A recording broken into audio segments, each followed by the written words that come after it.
जय हिंद दोस्तों। मुझे उम्मीद है कि आप घर पे पढ़ रहे होंगे और खूब एंजॉय कर रहे होंगे और इसी तरह आप लाइक और शेयर करते रहिए और हमें कमेंट्स देते रहिए। दोस्तों, आप अपनी तुलना किसी और के साथ करके खुद का अपमान मत कीजिए और हर एक जो लोग ग्रेट हुए हैं उनमें एक चीज़ जरूर कमल रहा है कि उनका अपना मेहनत। सबने मेहनत किया बट उन्होंने मेहनत कभी दिखाया नहीं और अपना अंदर का मेहनत जो है उन्होंने अपनी जीत के साथ शोर किया, जिसमें पूरी दुनिया को पता चला कि हाँ वो एक आदमी था। तो दोस्तों, आप भी वैसे ही होइए। आप अपनी मेहनत लोगों को मत दिखाइए, लेकिन अपनी जीत जरूर पूरे लोग जान जाएंगे। तो आइए दोस्तों, हम आज पढ़ेंगे हड़प्पा संस्कृति। इसके पहले दोस्तों आपको ताम्रपाषाण पढ़ा चुके हैं और उसके पहले पाषाण काल। तो पाषाण काल में पत्थर के बारे में जाने थे, ताम्रपाषाण में तांबे के बारे में जानते हैं और हड़प्पा संस्कृति किस नाम से जानता है तो कांस्य युगीन सभ्यता के नाम से। दोस्तों, आपको बता दें कि ताम्रपाषाण तांबा जो है सबसे पहला धातु था जिसके बारे में मनुष्य को पता हुआ, और कांस्य उसके बाद। तो कांस्य जो है तांबा और प्लस्टीन को मिला के कांस्य का युग हुआ। हालांकि हड़प्पा संस्कृति ताम्रपाषाण संस्कृतियों से सबसे पुरानी थी, लेकिन कहीं अधिक विकसित थी, क्योंकि जहां ताम्रपाषाण ग्रामीण था वहां पे हड़प्पा सभ्यता क्या था, नगरीय था। दोस्तों, आपको ये बता दें कि ये जो सभ्यता है भारत की सिंधु घाटी सभ्यता सबसे पुरानी है, जबकि हम इससे पहले जब इसकी खोज नहीं हुई थी तो हमारी वैदिक सभ्यता सबसे प्राचीन सभ्यता मानी जाती थी। लेकिन अब जब इसकी खोज हुई तो उसके बाद भारत की सबसे प्राचीन सभ्यता सिंधु घाटी सभ्यता माना गया। और सिंधु घाटी सभ्यता इसलिए कहा गया क्योंकि सिंधु नदी के किनारे, और जो नदी के किनारे होता है उसको हम क्या बोलते हैं, घाटी, इसीलिए इसको क्या बोला गया, सिंधु घाटी सभ्यता। और ये ना ही हमारे देश का प्राचीन सभ्यता है, लेकिन पूरे विश्व के 4 प्राचीन सभ्यताओं में मिस्र की सभ्यता, मेसोपोटामिया की सभ्यता, चीन की सभ्यता और सिंधु घाटी की सभ्यता, उसमें सबसे प्राचीन अपनी सभ्यता है। इसमें सबसे प्राचीन जो नमूना मिला 1853 में मिला, लेकिन 1929 तक पूरी लिपि प्रकाशित हो गई। मतलब लिपि प्रकाशित हुआ, इसका मतलब क्या हुआ, ये किस काल के अंतर्गत आता है तो अर्ध प्रागैतिहासिक काल, मतलब जहां पे लिखित साक्ष्य तो है लेकिन पढ़े नहीं जा सकते हैं। तो आइए दोस्तों, जब ये ब्रिटिश काल में आए लोग, ब्रिटिश अंग्रेज आए, तो उन्होंने इस सभ्यता को जानने के लिए उत्सुकता दिखाई। और सबसे पहले अगर कोई जानने वाला व्यक्ति था तो चार्ल्स मैसन, जो इनको जब इन्होंने लाहौर में दौरे लगाया, मतलब आज तो लाहौर है, लाहौर पाकिस्तान में है, उस समय क्या था पूरा इंडिया में ही था। तो जब वहां पे इन्होंने दौरा किया तो उसके बारे में उनको वहां पे उल्लेख मिला, लेकिन उसका उल्लेख उन्होंने कहाँ किया तो नैरेटिव्स ऑफ जर्नी, लेकिन उन्होंने उसमें ज्यादा दिलचस्पी नहीं दिखाई। वही 1853 में अगर देखा जाए तो बर्टन बंधु जब कराची और लाहौर के बीच रेलवे लाइन बिछ रही थी तो उसकी वहां पे खुदाई की गई, और खुदाई में वहां पे क्या मिला, ईटा मिला। आपको पता है रेलवे लाइन बिछाने के लिए दोस्तों लोहे की लाइन और कंकड़ की जरूरत है, तो उसी ईटा को तोड़ के इन्होंने क्या बनाया, कंकड़ बनाया। लेकिन इन्होंने समझा कि यहाँ पे क्या हुआ, पहले महल रहा होगा जो टूटकर यह ईटा यहाँ पे मिला, लेकिन इनको इस सभ्यता के बारे में कोई ऐसी जानकारी नहीं थी, तो इन्होंने भी इस सभ्यता के बारे में जानने की कोशिश नहीं की। अब वही आप देखिए 1853 से 1856 के बीच लाहौर में जब दौरा अलेक्जेंडर कनिंघम ने लगाया, तो सबसे पहले यही व्यक्ति थे जो जानने के लिए इच्छुक हैं, और इनको इसका साक्ष्य तो हालांकि मिल गया था 1853 में जो ईंट मिला था, लेकिन इन्होंने जानने की उत्सुकता दिखाई, लेकिन इनको भी उतनी सफलता हासिल नहीं हुआ। 1861 में भारतीय पुरातत्व एवं सर्वेक्षण विभाग की स्थापना हुआ। किसने किया तो कनिंघम ने किया। उस समय का वायसराय कौन था तो लॉर्ड कर्जन थे। पुरातत्व विभाग के महानिदेशक सर्जन मार्शल के नेतृत्व में इस सभ्यता का खोज शुरू हुआ। और पूछा जाए आपसे क्वेश्चन कि सिंधु घाटी सभ्यता का खोज किसने शुरू किया तो सर्जन मार्शल। लेकिन अगर अलग अलग पार्टिकुलर की बात किया जाए कि ठीक है हड़प्पा सभ्यता की खोज कितने शुरू किया, तो वो दयाराम साहनी ने कब किया, तो 1921 में। और इन्होंने राखलदास बनर्जी के नेतृत्व में किसकी खुदाई शुरू हुई, तो मोहनजोदड़ो की। कब हुआ, तो 1922 में। अभी हम आपको बता दें, ये आप जो काल देख रहे हैं ये अलग अलग है। अब आप सोच रहे होंगे ये काल क्यों अलग अलग है, तो हम आपको पहले ही बता चुके हैं कि इसका लिखित साक्ष्य है लेकिन इसको अब तक नहीं पढ़ा गया है। और क्या है कि इसका हमेशा खुदाई चलते रहता है और कुछ ना कुछ नया मिलते रहता है, तो उससे और काल पीछे का बात पता चलता है, फिर लगता है कि नहीं ये काल और पहले हुआ होगा, जिसकी वजह से बहुत सारे विद्वानों में मतभेद है। तो आइए सबसे पहले इसके काल का अगर किसी ने बताया है तो वो है सर्जन मार्शल, क्योंकि यही जो थे महानिदेशक थे पुरातत्व विभाग के।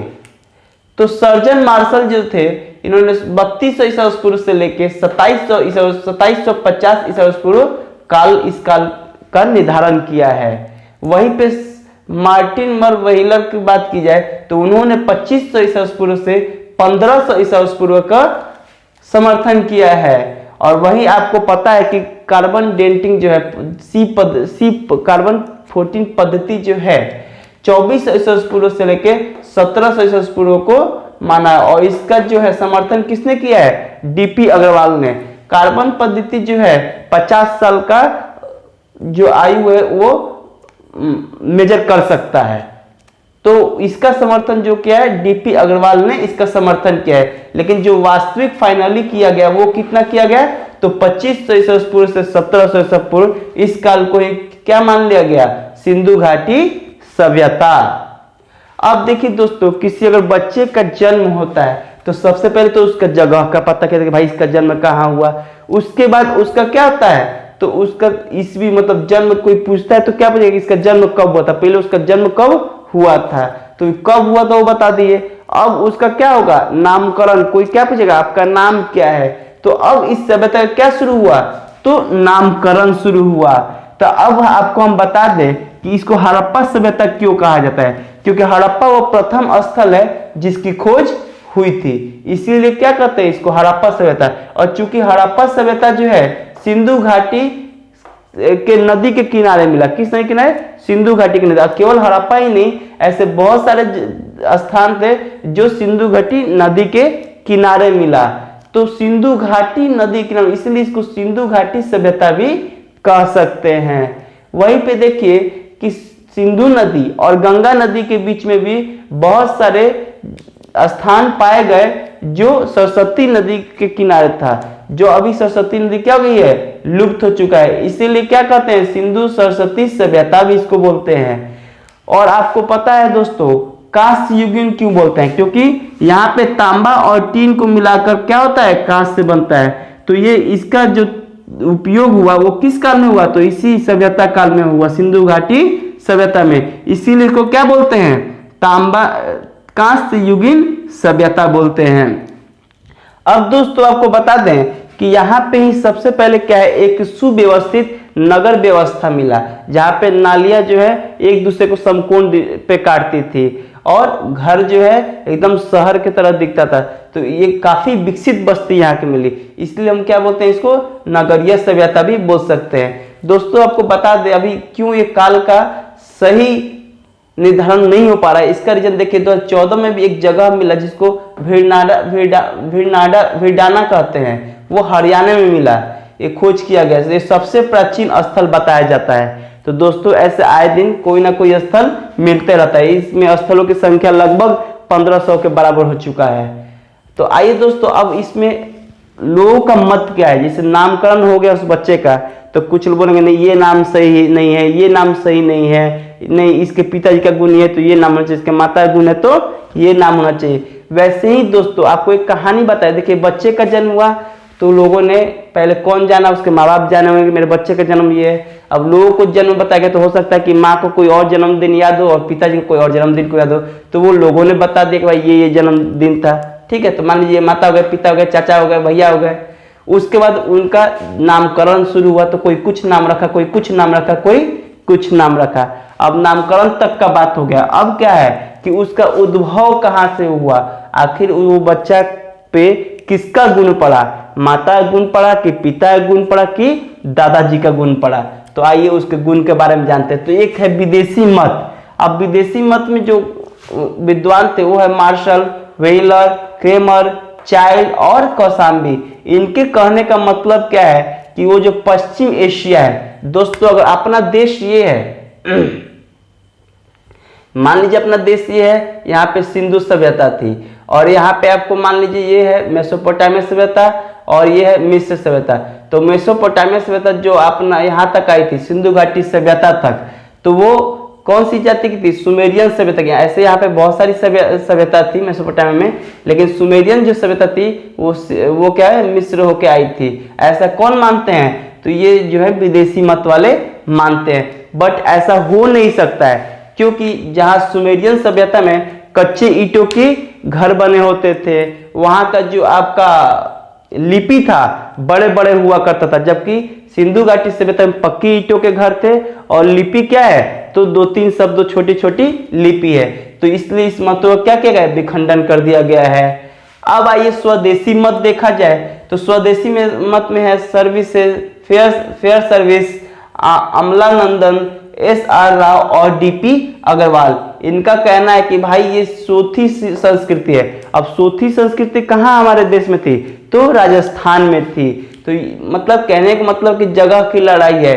तो इनका क्या है कि नहीं भाई ये इधर का ही संस्कृति है, सांस्कृतिक राजस्थान के संस्कृति है जो ये विकसित होकर क्या बनी?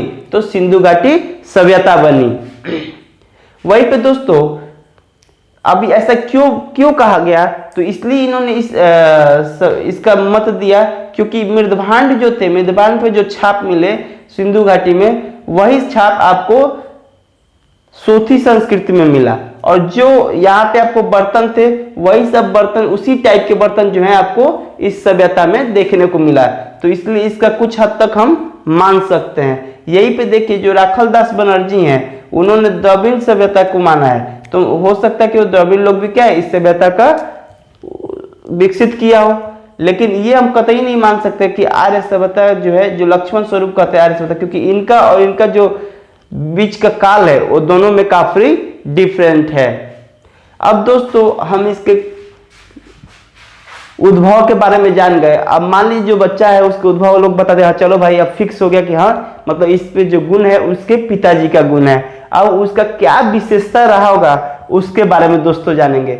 दोस्तों हम आपको बताते हैं कि जब भी पढ़ते पढ़ते थक जाइए तो थोड़ा एंजॉय कर लीजिए, लेकिन पढ़ाई जरूर पढ़िए। अगर आप बीच में थक जाते हैं तो हो सकता है कि 2 मिनट सांस ले लीजिए, ठीक है, लेकिन पढ़ाई कंटिन्यू रखिए। एवरीडे पढ़ना है, चाहे कम चाहे ज्यादा पढ़ना है।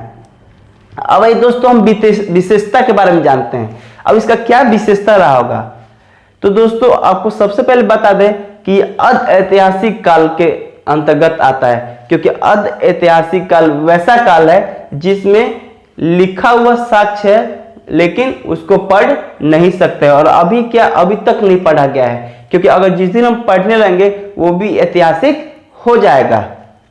उसका कांस्य युगीन, यहाँ पे कांस्य का उपयोग होने लगा। अब कांस्य किसको कहते हैं? तो तांबा प्लस टीन क्या बनता है? कांस्य बनता है। नागरीय सभ्यता क्यों बना है? क्योंकि यहाँ पक्के के भवन मिले और काफी विकसित थे। अब यहाँ के लोग क्या थे? शांति प्रिय थे, ये कभी युद्ध नहीं किए हैं, जो और सभ्यता में देखा गया है। उसके बाद व्यापार प्रधान लोग थे, ठीक है।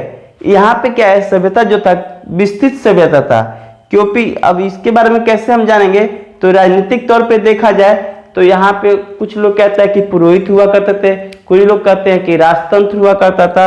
पर आज चूंकि इनका जो है लिखित साक्ष्य तो है लेकिन उनको पढ़ा नहीं गया है, तो इसलिए इसके बारे में हम स्पष्ट नहीं बता सकते हैं। वहीं पे देखा जाए तो आर्थिक में क्या है कि यहाँ पे कैसे पशुपालन हुआ, उसकी कैसे शुरुआत हुई, कृषि कैसे हुआ, उसके बारे में भी अभी तक हम नहीं समझ पाए। कारण एक ही है कि लिखित साक्ष्य है लेकिन हम उसको पढ़ नहीं पाए। वहीं पे संस्कृति देखा जाए तो कला और लिपि का संस्कृति वहां पे देखने को मिलता है। उसके बाद देखा जाए तो समाज वहां का कैसा है? हालांकि आपको पता है कि वैदिक काल में ही समाज को 4 भागों में बांट गया, ब्राह्मण, क्षत्रिय, वैश्य, शूद्र। लेकिन इसमें क्या हुआ इसका भी कोई साक्ष्य अभी तक नहीं समझ पाए हैं, क्योंकि कारण एक ही है कि लिखित साक्ष्य है लेकिन उसको पढ़ा अभी तक नहीं गया है। हालांकि कोई बताया जाता है कि तौल इकाई का जो प्रक्रिया थी 16 के अनुपात में थी, जैसे 16, 64, 160, 32 ऐसे था, जिसका उपयोग आधुनिक काल तक हुआ है। हम लोग जानते हैं कि 1 रुपया में 16 आना हुआ करता था, तो वो चीज का हम मान सकते हैं साक्ष्य। दोस्तों उम्मीद है कि आप लोग को पढ़ने में मजा आ रहा होगा, और मेरा जहां तक मानना है कि आप लोग को ऐसे पढ़िए कि आपके दिमाग में छप जाए, बिल्कुल कहानी की तरह बनाइए। अब देखिए, मैं आपको हमेशा बताता हूं कि जिस चीज की उत्पत्ति हुई है विनाश भी जरूर होगा। तो मान लीजिए कि पहले बच्चा पैदा लिया, फिर उसके बारे में लोगों को बताया गया कि भाई ये बच्चा कब पैदा हुआ, तो उसके काल का निर्धारण किया गया कि हाँ भाई इस साल इस तारीख को जन्म हुआ होगा, कोई इस तारीख का, कोई चाचा ने इस तारीख को बोला, ये वोइलर चाचा इस तारीख को बोले, डीपी अग्रवाल इस तारीख को बोले, नहीं इस तारीख को बच्चा हुआ होगा। लेकिन असली में कौन जानता है? उसके माँ बाप जानते हैं। तो उसके माँ बाप ने किसको फाइनल किया? इस डेट को फाइनल किया कि मेरे बेटे का जन्म कब हुआ? 2500 में हुआ। अब जन्म तो हो गया, अब उसका नामकरण रखा गया।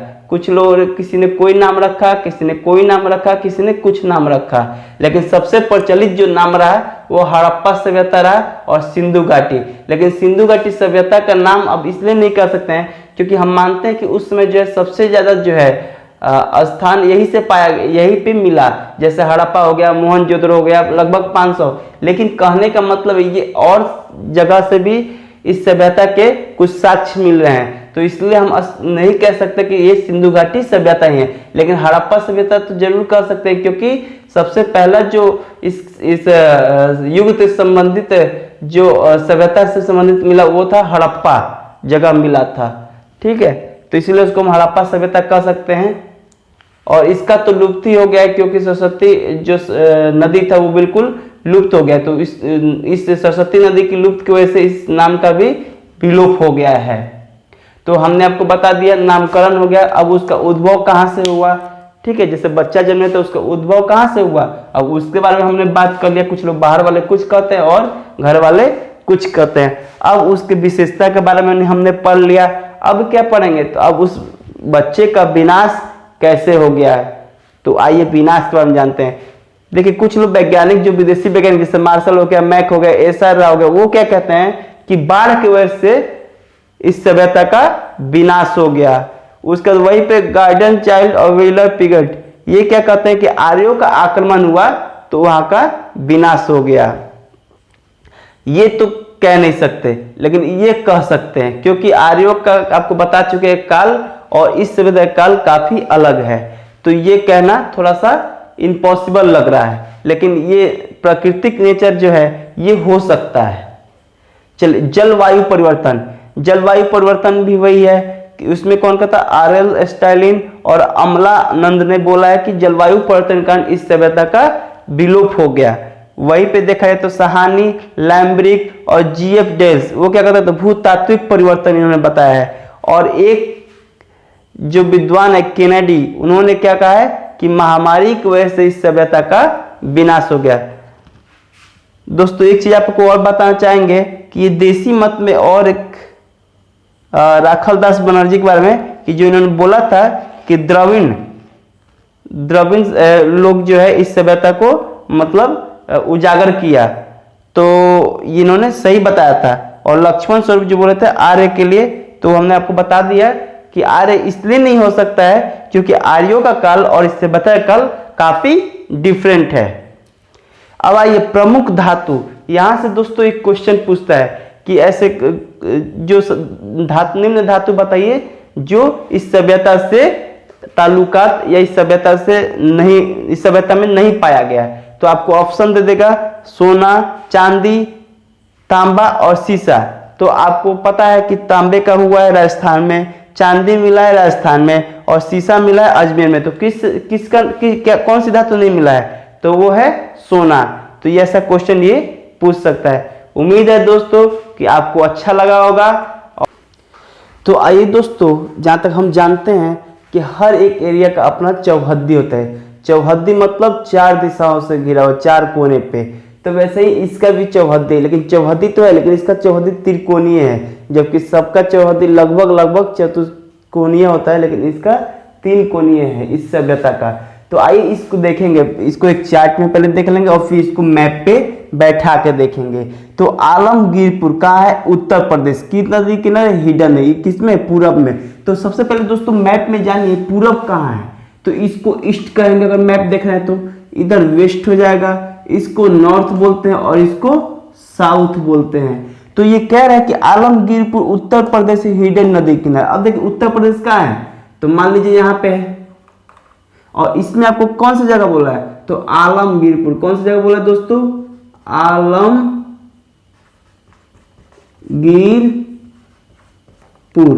किस नदी किनारे दोस्तों? तो ये आपको है हिडन नदी किनारे, हिडन नदी किनारे। और किस स्टेट में है? तो यूपी में, उत्तर प्रदेश में। अब दूसरा देखिए सूतकांगेडोर। सूतकांगेडोर दोस्तों याद करेंगे कहां पे? बलूचिस्तान। कहां? पाकिस्तान में, दासक नदी के किनारे। किधर? पश्चिम। तो पश्चिम दोस्तों कहां है? तो इधर वेस्ट है। कहां है? तब बलूचिस्तान में। बलूचिस्तान लगभग यहाँ पे है, ठीक है। यहाँ पे क्या है? बलूचिस्तान। बलूचिस्तान,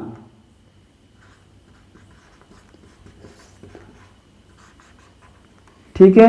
कौन सा है बलूचिस्तान में? तो दासक नदी के किनारे। कौन सा? दासक। बलूचिस्तान दासक नदी के किनारे। कौन सा जगह है? तो सूतकांगेडोर। कौन सी जगह है? सूतकांगेडोर।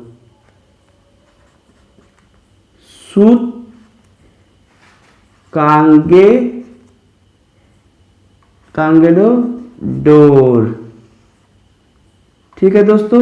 अब देखिए तीसरा क्या करें? मांडा। कहाँ है? जम्मू कश्मीर चिनाब। कहाँ पे? उत्तर में। तो उत्तर किधर? ऊपर। अब यहाँ पे जम्मू कश्मीर है, तो यहाँ पे क्या है? आपका मांडा। किस नदी किनारे है? तो चिनाब नदी।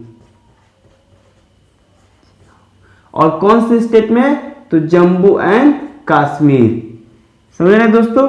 अब लास्ट आप देखें दाइमाबाद, महाराष्ट्र, गोदावरी नदी। तो महाराष्ट्र किधर है? यहाँ। और कौन सा जगह है? तो ये हो गया दाइमाबाद। कौन सी नदी किनारे? गोदावरी। कहां पे है? महाराष्ट्र, ठीक है दोस्तों। तो महाराष्ट्र दाइमाबाद कहां पे? गोदावरी नदी के किनारे। कहां? दक्षिण दिशा। तो ये क्या है? दक्षिण दिशा। अब ये देखिए दोस्तों अगर मिलाया जाए तो ये कैसा दिखेगा?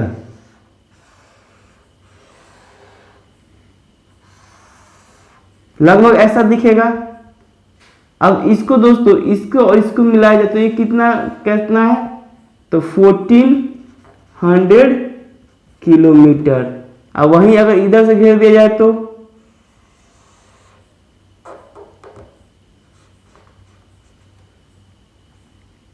सूतकांगेडोर कहां पे है? यहां पे है। और ये कितना है? तो 1600 किलोमीटर। दोस्तों ऐसा माना जाता है कि जब देश हमारा आजाद नहीं हुआ था तब यहाँ पे जो है ये सिंधु सभ्यता के जो स्थल हैं टोटल 40 से 50 पाए गए थे। आपको पता है दोस्तों कि 1921 से ही इसके उत्खनन की प्रक्रिया शुरू हो गई थी, लेकिन जैसे ही देश आजाद हुआ और देश का बंटवारा हुआ तो लगभग जो है 1500 स्थल प्राप्त हुए, जिसमें जो है अफगानिस्तान से 2 स्थल और पाकिस्तान से लगभग 500 और जबकि अपने भारत से 900 से अधिक स्थल प्राप्त हुए हैं अभी तक। अब इसका पूरा जो क्षेत्रफल है अगर देखा जाए तो एनसीईआरटी के हिसाब से 12,99,600 किलोमीटर स्क्वायर है, और लेकिन लगभग मान लीजिए तो 13 लाख वर्ग किलोमीटर है। जब तक आगे देखा जाए दोस्तों तो ये आपको हमने बता दिया है। ऐसा माना जाता है दोस्तों कि यहां पे आपको इराक हो गया और यहां पे क्या हो गया? अफ्रीका। तो यहां पे आपको कौन सी सभ्यता थी? मिस्र सभ्यता। और यहां पे मेसोपोटामिया।